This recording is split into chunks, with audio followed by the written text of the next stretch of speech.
We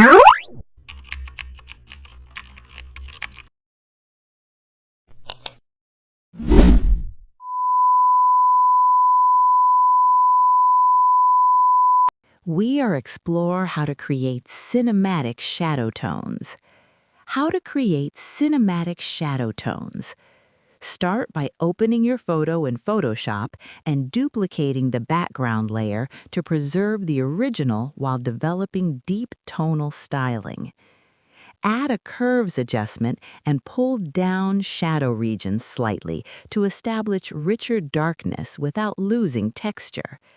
Next, apply a color balance layer and shift shadows toward cool hues like blue or teal, which creates the dramatic depth often seen in cinematic frames.